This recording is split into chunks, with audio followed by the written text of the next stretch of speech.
Peace, love, and light to you listening to my voice. Welcome to the Resilient Path where life meets spiritual truth.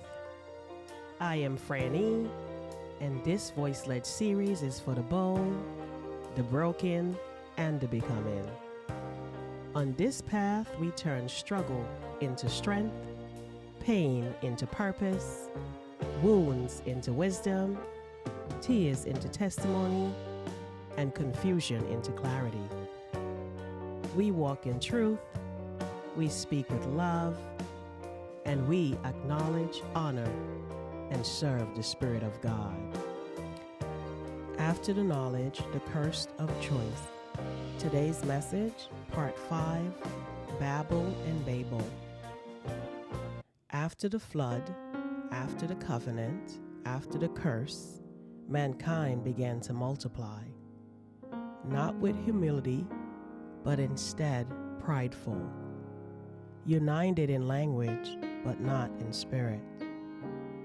The people settled in a plain called Shinar, and together they said, "Come, let us build ourselves a city with a tower that reaches to the heavens, so that we may make a name for ourselves.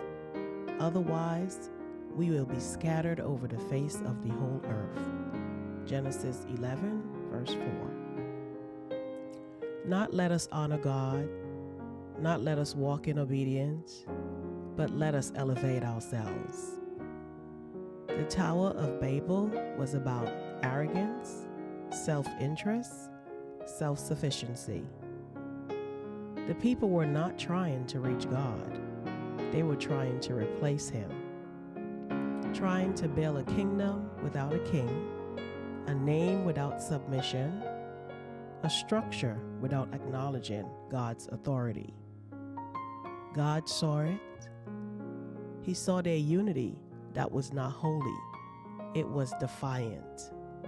And God said, "If as one people, all sharing one language, they have begun to do this, then nothing they plan to do will be impossible for them. Let us go down and confuse their language." And just like that, confusion entered the world. One moment they were building side by side. The next, they could not understand each other. God did not destroy them. He scattered them. Not to punish, but to protect. Because if pride continues unchecked, it leads to destruction. Babel represents what happens when mankind try to create success without surrender. When humans try to remove the Lord from their plans. Babel was unity without righteousness, ambition without alignment. You want to know why there's so much confusion in the world today? Look at Babel. Pride leads to miscommunication. The people wanted to make a name for themselves without God. God stopped the people from building the Tower of Babel, not out of hate, but because of where it was headed. Humans wanted control and power. And we can see today how destructive power and control can be. Babel is not just a moment in history. It is a spirit, a way of thinking that still exists today.